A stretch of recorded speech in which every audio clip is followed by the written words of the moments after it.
Halo guys, pada video kali ini kami akan mengimplementasi cara-cara penyelesaian konflik bisnis dan tipe-tipe leadership pada UMKM ayam geprek Pak Gembus.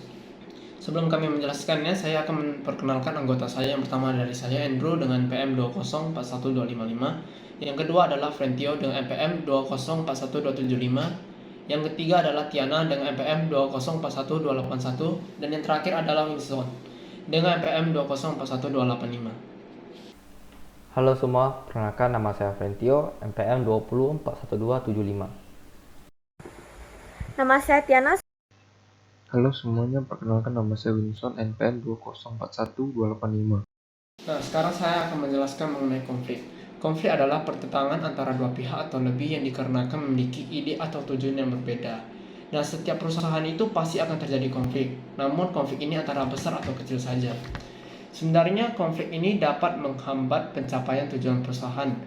Contohnya dikarenakan seperti mogok kerja. Nah, dengan terjadinya mogok kerja, maka pendapatan perusahaan pastinya akan berkurang. Nah, itulah dampak negatif dari adanya konflik. Sekarang saya akan menjelaskan faktor terjadinya konflik. Yang pertama ada komunikasi. Komunikasi adalah interaksi antara dua pihak yang saling berbagi informasi. Komunikasi biasanya dipengaruhi oleh karakter seseorang, gaya hidup, dan latar belakang mereka. Komunikasi yang tidak baik akan menyebabkan miscommunication yang dimana kedepannya akan menyebabkan konflik. Yang kedua itu adalah struktur yang melibatkan tingkat spesialisasi, yang meliputi sistem kompensasi, tipe-tipe pemimpin, dan ketergantungan antara kelompok yang satu dengan yang lainnya. Yang ketiga adalah variabel pribadi. Variabel pribadi adalah cara yang paling mudah menyebabkan konflik, dikarenakan variabel pribadi ini melibatkan pandangan dan penilaian seseorang terhadap sesuatu. Nah, pastinya semua orang itu memiliki pemikiran atau ide-ide mereka masing-masing. Penyebab ini biasa lebih terjadi kepada karyawan-karyawan yang berpotensial atau karyawan-karyawan lama yang memiliki skill lebih hebat dengan karyawan yang lainnya. Pada bagian ini saya akan menjelaskan mengenai konflik bisnis yang terjadi pada UMKM selama masa berdirinya dan teori yang akan digunakan kepada UMKM mengenai konflik yang terjadi pada bisnisnya.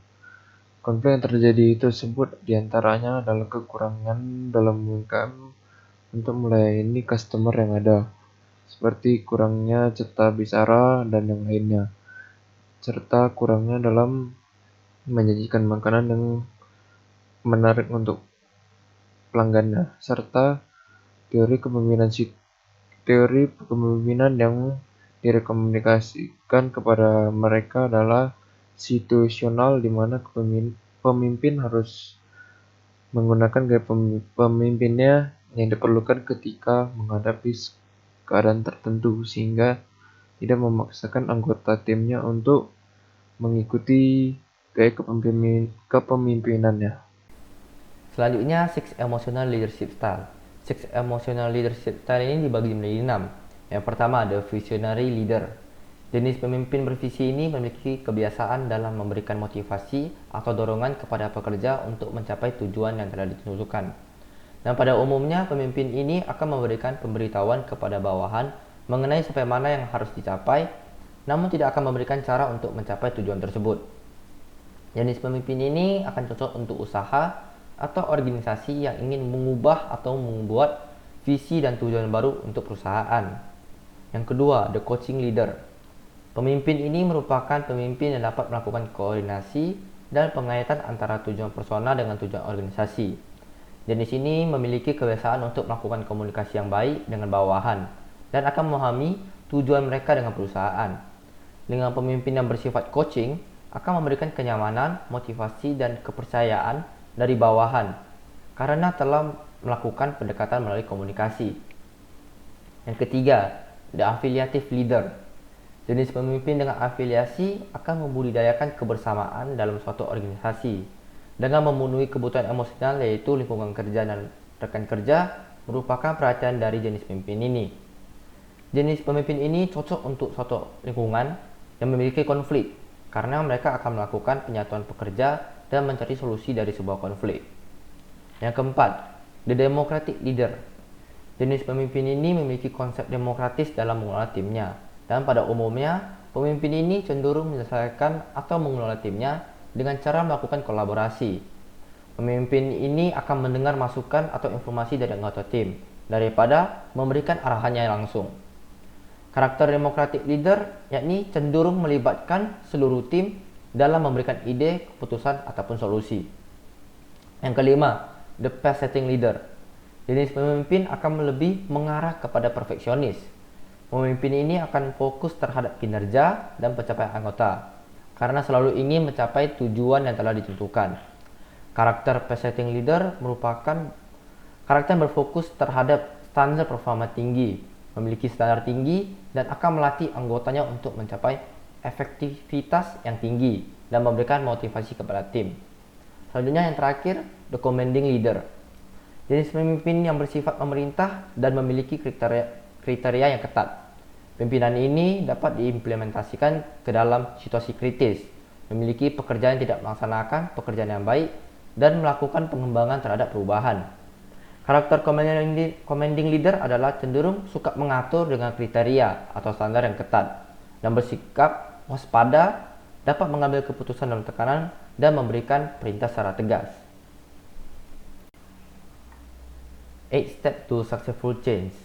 Dalam melakukan perubahan terhadap organisasi, terdapat teori 8 step atau 8 langkah successful to change. Yang pertama, membangun rasa urgensi. Membangun rasa urgensi sangat penting untuk membangun sikap koordinasi dari anggota tim. Urgensi yang tinggi dapat menyebabkan kepuasan terhadap pencapaian, sehingga organisasi akan berkenan dalam melakukan perubahan. Sebaliknya, urgensi yang rendah dapat mengakibatkan kesulitan dalam membangun motivasi organisasi menghadapi perubahan. Yang kedua, menciptakan pemandu berkoalisi. Dalam menangani sebuah perubahan, perlu ada kerjasama antara setiap individu yang terlibat dalam organisasi. Pemimpin berperan dalam memberikan bimbingan dan anggota berperan untuk melaksanakan perubahan tersebut. Nah, terdapat 4 kunci karakteristik yang penting dalam melakukan pemandu dengan koalisi untuk perubahan. Yang pertama, kekuatan yang positif. Yang kedua, memiliki keahlian dan pengalaman. Yang ketiga, kredibilitas. Yang keempat, kepemimpinan yang dapat melakukan pengarahan dan perubahan. Selanjutnya, yang ketiga, mengembangkan visi dan strategi. Untuk menghasilkan sebuah perubahan yang sukses, perlu adanya tujuan dari awal. Visi tersebut dapat memberikan pedoman dalam mencapai perubahan, sedangkan strategi merupakan petunjuk yang dihasilkan untuk melakukan suatu perubahan. Strategi ini berperan dalam memberikan arahan bagaimana cara melakukan perubahan, dan visi berperan dalam memberikan gambaran tujuan dari perubahan tersebut. Yang keempat, mengkomunikasikan visi perubahan. Komunikasi dalam sebuah tim merupakan hal yang sangat penting. Komunikasi visi mengenai perubahan dapat membantu anggota organisasi memahami dan berkomitmen dalam melaksanakan perubahan. Yang kelima, memberdayakan karyawan untuk bertindakan dengan basis yang luas. Karyawan merupakan sumber daya manusia yang memiliki peran dan keunikan dalam sebuah organisasi. Untuk membuat perubahan yang sukses, perlu adanya pekerja yang memiliki basis yang luas. Yang keenam, menghasilkan kemenangan jangka pendek.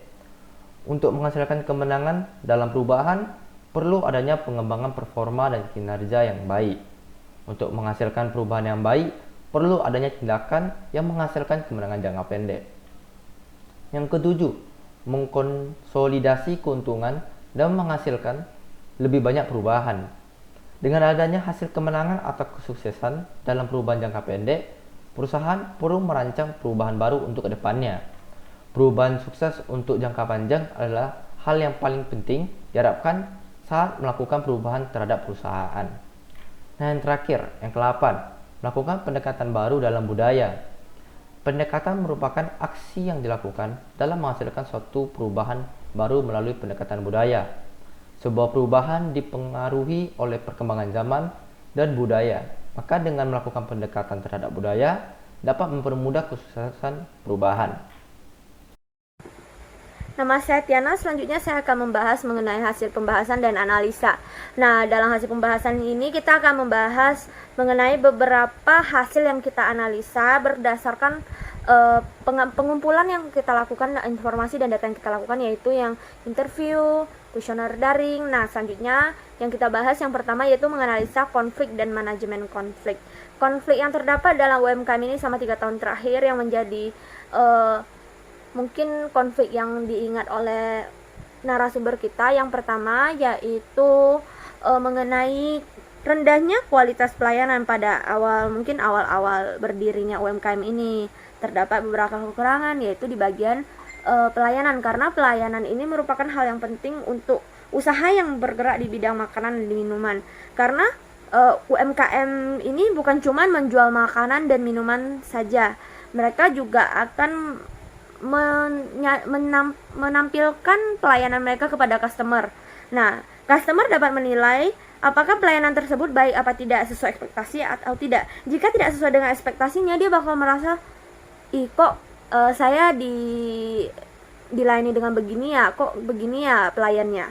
Nah, dia akan komplain tentunya. Biasanya customer akan komplain, kok pelayan kamu gini-gini sih. Sebagai seorang pemimpin atau petugas yang in charge pada saat itu, seharusnya menangani dengan baik mengenai masalah ini.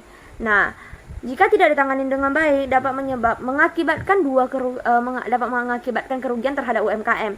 Yang pertama, customer tidak akan balik lagi, atau dia tidak akan percaya lagi terhadap kita karena dia makan aja nggak nyaman dilayani. Yang kedua yaitu mungkin pada saat orang sekitarnya mengungkit tentang UMKM ini, dia bakal memberikan tanggapan mengenai UMKM kita sesuai dengan pengalaman yang dia dapati.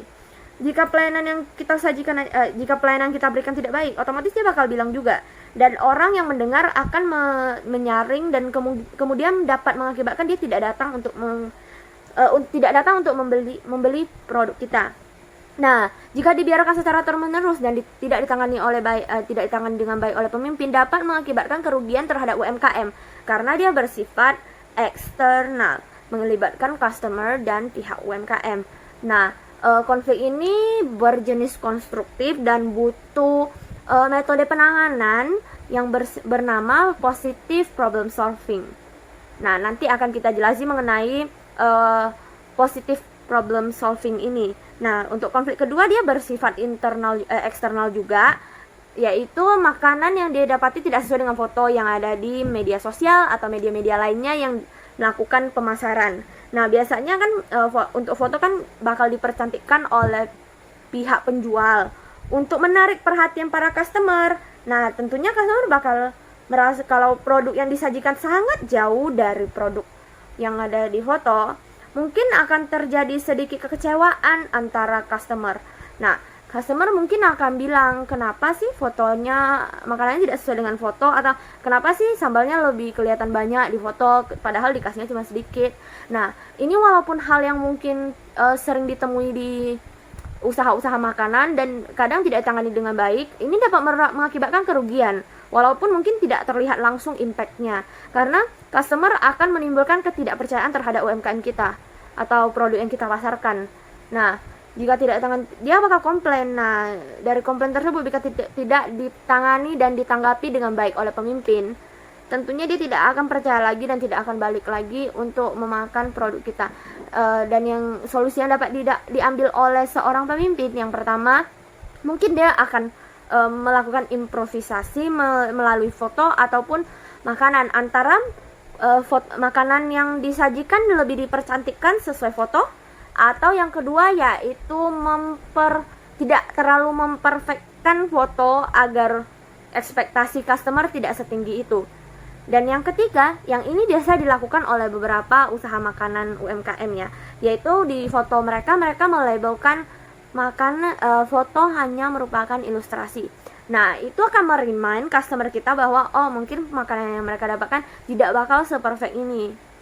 Nah, jika ditangani dengan baik, mungkin ini dapat dihindari untuk terjadi lagi. Nah, dia pun bersifat berjenis konstruktif dan cara penanganannya juga positive problem solving. Yang ketiga dan keempat merupakan konflik yang terjadi dalam internal karena hanya melibatkan orang-orang yang terlibat dalam usaha tersebut, ya antara pekerjanya, shareholdernya, pemiliknya jika ada ya. Nah, yang ketiga yaitu konflik keterlambatan karyawan ya. Ini paling sering ditemukan di jangankan UMKM, kadang perusahaan pun ada orang oknum-oknum atau individu yang melakukan keterlambatan. Keterlambatan bukan hal-hal yang sangat fatal, namun jika tidak ditangani dan terus terjadi secara terus-menerus dapat mengakibatkan konflik internal, karena bakal ada orang-orang yang atau karyawan lain bakal melihat dan merasa kok dia bisa terlambat terus sih, dan tidak dihukum atau tidak diberi peringatan. Dan mungkin terjadi dua hal, yaitu yang pertama mungkin pekerja-pekerja lain akan mengikuti, dia aja bisa terlambat kenapa saya tidak gitu. Yang kedua yaitu mungkin akan terjadinya merasa tidak adil, dan pekerja-pekerja lain bakal istilahnya untuk menghindar dari orang tersebut dan dapat menimbulkan ketidakharmonisan dalam tim. Nah, untuk bergerak di dalam bidang ini, kerjasama antara tim sangatlah penting, misalnya di bagian kitchen dan bagian pelayanan. Jika pelayan sama bagian kitchennya tidak dapat melakukan kerjasama dengan baik, dapat menimbulkan kefatalan. Misalnya makanan yang dipesan oleh customer melalui pelayan tidak tersampaikan baik untuk kitchen, makanannya tidak sesuai dan lain-lainnya. Nah, hal ini juga dapat mengakibatkan konflik pertama dan kedua juga. Jadi perlu ditangani dengan baik oleh pemimpin, walaupun ini hanya bersifat internal. Perlu ada pengelolaan SDM yang baik. Nah, dia merupakan konflik konstruktif yang dapat ditangani dengan positive problem solving. Yang keempat merupakan mungkin dapat timbul karena beberapa indikator. Misalnya yang ketiga nih, yang keempat ini adalah ketidakharmonisan antara tim. Nah, ini biasanya ada sebabnya, antara orang tersebut tidak bisa diajak kerjasama, antara dia tidak sesuai dengan ekspektasi organisasi atau oleh sekelompok orang organisasi, atau yang ketiga mungkin dia pernah melakukan pelanggaran dan tidak diperingati atau tidak tangani dengan baik oleh pemimpin.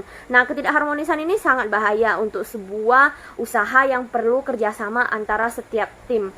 Yang seperti saya katakan tadi, ya misalnya dia kitchen sama pelayanan. Jika tidak ada kerjasama, misalnya ada orang yang dia tidak sukai dan dia kayak makanannya ini ya, nanti yang didengar oleh kitchen mungkin tidak jelas dan dia tidak ingin menanyakan karena mereka tidak harmonis. Jadi kalau tidak menanyakan ya otomatis dia menebak dan mungkin melakukan kesalahan. Nah, jika makanannya naik, pelayannya kan mungkin antara dia bakal menanyakan kenapa kok tidak sesuai yang saya bilang, atau mungkin dia cuma kasih ke customer dan dapat menimbulkan komplain dari customer. Nah, ini dapat menjadi indikator terjadinya konflik bersifat eksternal. Jadi semua konflik walaupun dia bersifat internal, eksternal, jenis destruktif atau konstruktif, itu perlu ditangani dengan baik oleh seorang pemimpin. Nah, yang terakhir yang akan kita bahas mengenai konflik ini adalah metode penanganan. Metode penanganan ini terdapat positive problem solving, yaitu biasanya dilakukan dengan cara kompromi, negosiasi, perbincangan, atau komunikasi dengan baik. Nah, untuk melakukan keempat hal ini, tujuannya adalah mencapai kesepakatan atau mencapai sebuah conclusion mengenai konflik tersebut. Misalnya akan berupa mungkin hukuman untuk yang melanggar, atau mungkin sebuah kompromi. Misalnya kalau yang pertama kan dia tidak suka dengan pelayanan, ya kita mungkin bisa memberikan pelayanan yang lebih baik, atau kita memberikan free gift. Biasa ini yang dilakukan oleh beberapa usaha untuk memberikan image baik kepada customer yang sudah merasa, ih kok saya tidak dihargai, dan dengan diberikan free gift, dia bakal merasa, oh berarti usaha ini, pemimpin ini atau UMKM ini menghargai komplain saya dan mengambil tindakan. Dan selanjutnya setelah negosiasi dan kompromi mencapai sebuah kesepakatan, perlu adanya tindak lanjut. Tindak lanjut tersebut akan merupakan solusi atau problem solving. Nah, yang terakhir yang perlu dilakukan oleh seorang pemimpin adalah follow up. Walaupun mungkin follow up-nya tidak bersifat yang lebih serius atau gimana, tapi perlu adanya follow up, setidaknya mengetahui perkembangan atau perubahan yang ada. Jika tidak terdapat perubahan, ya harus dilakukan lagi tindak lanjut, follow up itu merupakan sebuah metode penanganan yang perlu dilakukan oleh seorang pemimpin bila menghadapi sebuah konflik. Nah, yang kedua kita akan membahas mengenai perubahan. Perubahan ini seringkali terjadi ya, karena kita berada di era globalisasi. Tidak dapat terhindari dari yang namanya perubahan. Perubahan akan terus terjadi. Nah, untuk beberapa tahun terakhir ini, seperti yang kita ketahui, yaitu adanya COVID-19. Nah, ini juga dapat menimbulkan, mungkin perlu adanya adjustment bagi UMKM. Mungkin cutlery-nya perlu diganti untuk yang sekali pakai dan lebih eco-friendly, supaya tidak terjadi penyebaran virus, atau lebih ramah lingkungan ya. Itu merupakan mungkin garis besarnya. Nah, untuk perubahan dalam UMKM ini terdapat 3 yang diberikan oleh narasumber kami, yaitu yang pertama, selera makanan. Nah, mungkin pada awal-awal UMKM mereka hanya menyediakan 1 menu atau 2 menu, antara ayam geprek paha, ayam geprek dada, dan lain-lainnya. Nah, ini mungkin dapat menimbulkan kejenuhan bagi customer, karena tentunya bukan cuma dalam aspek-aspek lain, selera kita aja juga bakal berubah sesuai dengan keinginan kita pada saat itu. Misalnya sekarang lagi trending mozzarella, dan mereka bisa mengeluarkan ayam geprek mozzarella, atau misalnya lagi trending kayak yang tren-tren sekarang ini dapat dianalisa oleh seorang pemimpin dan kemudian menyelidiki apakah cocok apa tidak dengan produk kita, melakukan tes apakah cocok dengan rasanya, dan dapat melakukan improvisasi menu. Nah, menu dapat karena untuk menangani perubahan selera makanan yang udah jenuh dari customer kita, hanya dengan cara melakukan pengeluaran menu baru yang lebih bervariatif agar pilihannya lebih banyak. Bukan berarti kita membuang menu lama ya, karena mungkin ada customer yang lebih suka menu lama. Nah, dengan cara itu kita dapat melakukan menu baru yang bervariasi. Jadi customer yang suka menu lama dia bisa memilih menu lama, customer yang suka menu baru dia bisa mencoba menu baru. Nah, jadi perubahan ini dapat ditangani dengan baik oleh pemimpin bila dia memiliki analisa tren, penyelidikan terhadap produk. Misalnya bahan-bahannya mozzarella tuh teksturnya kayak mana sih, apakah cocok apa tidak dengan makanan kita, dan kemudian melakukan tes masak, apakah mozzarella ini pas dicoba emang enak. Nah, dan hal-hal selanjutnya yang perlu ditangani oleh seorang pemimpin. Nah, yang kedua adalah jumlah sumber daya manusia. Nah, jumlah atau kuantitas sumber daya manusia kan tentu bakal berubah sesuai dengan perkembangan usahanya. Misalnya pada awal UMKM mungkin cuma 3 orang, yaitu 1 kasir, 1 kitchen, 1 pelayan. Nah, sesuai dengan perkembangan dari masa ke masa, mungkin lebih ramai atau berkembang lebih besar, luas, menyebabkan perlu adanya penambahan karyawan. Hingga sekarang UMKM ayam gepuk Pak Gembus ini telah mencapai 10 karyawan. Karyawan tentunya memiliki karakteristik, sikap, dan latar belakang yang lain-lainnya yang berbeda. Perlu adanya penanganan yang sesuai dari seorang pemimpin, dan perlu adanya tipe pemimpin yang sangat cocok bagi sekelompok orang tersebut. Pemimpin harus dapat menyatukan mereka agar dapat terjadinya kerjasama saat bekerja dan tidak menimbulkan ketidakharmonisan ya. Nah, yang ketiga perubahan yang dialami adalah media untuk penyebaran market pemasaran. Misalnya pada awal-awal UMKM, mungkin dari masa-masa berdirinya UMKM pada tahun 2017 itu mungkin lagi tren-tren atau lagi banyak yang menggunakan Instagram untuk memasarkan sebuah produk. Nah, tentu UMKM akan melakukan pemasaran di Instagram. Nah, tetapi sesuai dengan perubahan zaman, mungkin sekarang ada media lain yang lebih menjadi tren, yaitu contohnya adalah TikTok. Misalnya sekarang banyak sekali usaha yang melakukan pemasaran melalui TikTok. Mereka akan melakukan video pendek mengenai produk atau kreativitas melalui produk tersebut dan disebarkan kepada di media TikTok ini, dan akan dilihat oleh anak remaja, dewasa, bahkan orang-orang dewasa ada yang menggunakan TikTok untuk melihat video-video pemasaran. Nah, perubahan ini dapat menyebabkan pemimpin untuk harus melakukan improvisasi dan menyelidiki apakah metode pemasaran yang baru ini cocok atau tidak, dapat menimbulkan efek yang diinginkan apa tidak. Nah, jadi ini merupakan salah satu perancangan juga. Jadi kita akan memberikan saran kepada UMKM untuk mencoba melakukan pemasaran melalui media-media lain yang lagi trending, tapi dengan syarat harus melakukan penyelidikan terlebih dahulu dan melakukan analisa gitu ya. Nah, yang ketiga dari perubahan yang terjadi adalah seperti yang dikatakan tadi, COVID ini. Nah, COVID ini merupakan masalah yang pada umumnya dihadapi oleh para usaha. Jadi perlu ditangani dengan baik, misalnya dengan menggunakan protokol kesehatan dan lain-lainnya. Selanjutnya kita akan membahas mengenai analisa tipe pemimpin. Nah, yang pertama yang perlu kita katakan melalui kuesioner daring pengumpulan data kita dapat menyimpulkan atau mengkategorikan pemimpin dari UMKM ini merupakan the coaching leader, yaitu leader yang melakukan pengarahan. Dia akan memberikan komunikasi, akan memberikan bimbingan kepada para pekerjanya untuk mencapai sebuah tujuan. Nah, dari pengumpulan data tersebut terdapat sebuah permasalahan, yaitu di bagian partisipasi atau keikutsertaan pemimpin. Mungkin karena kesibukan atau adanya pekerjaan lain, pemilik tersebut hanya menilai cukup dalam mengikuti operasional. Nah, hal ini perlu diperhatikan karena sebenarnya sebagai seorang pemilik, walaupun mungkin terdapat kesibukan, kita perlu adanya partisipasi dalam operasional keseharian. Apakah ada terjadi komplain atau ada yang ingin dikatakan oleh para pekerja mengenai keseharian operasional. Nah, itu merupakan yang perlu dilakukan untuk coaching leader.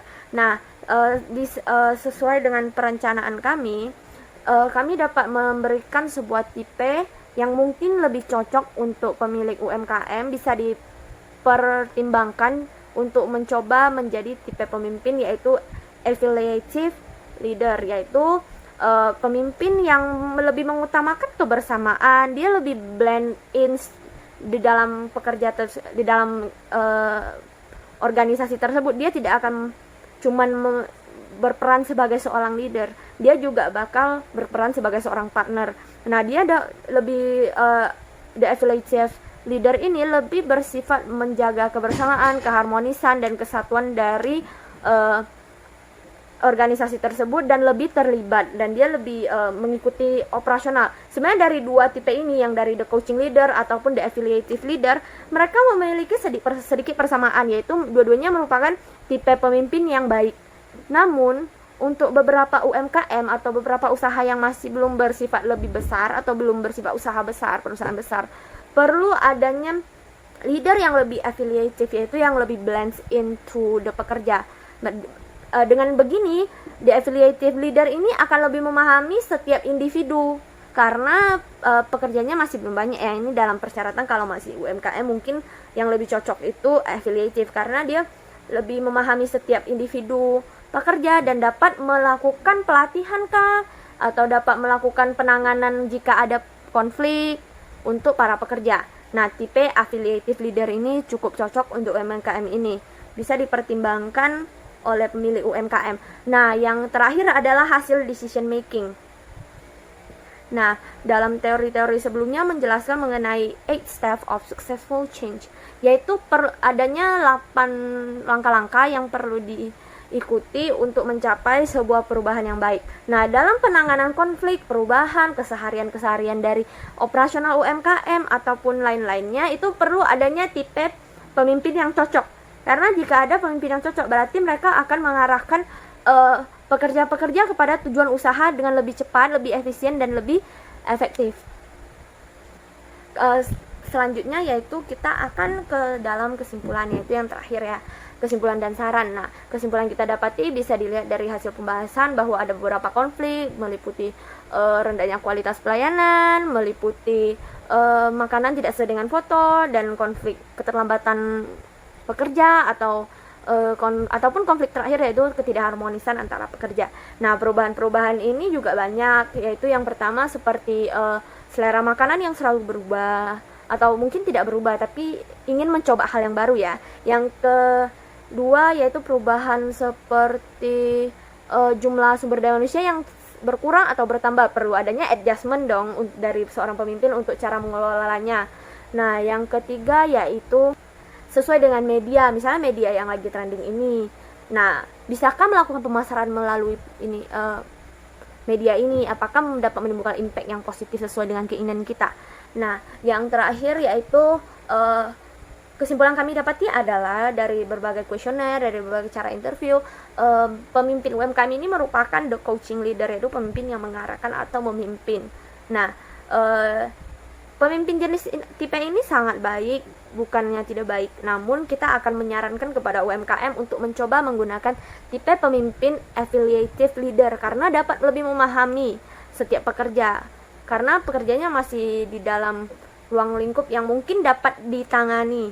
Jadi perlu adanya ikutsertaan yang lebih banyak dan perlu adanya penitikberatan di bagian kerjasama, pelatihan pekerja agar mereka lebih meningkatkan kuantitas kerja mereka. Nah, dengan adanya pengelolaan sumber daya manusia, penanganan konflik, pengikutan terhadap perubahan sesuai dengan analisa ya, dan tipe pemimpin yang cocok dapat mengarahkan UMKM kepada tujuan usaha mereka dengan lebih baik, tepat, efisien, dan efektif. Sekian dari kelompok kami, saya Tiana, dan dengan anggota tim saya, kami ingin mengucapkan mohon maaf bila ada kesalahan penggunaan kata. Untuk semua kritik yang dapat membangun kami akan kami tampung dan kami ucapkan terima kasih setelah menonton video ini sampai akhir. Sampai jumpa, bye-bye.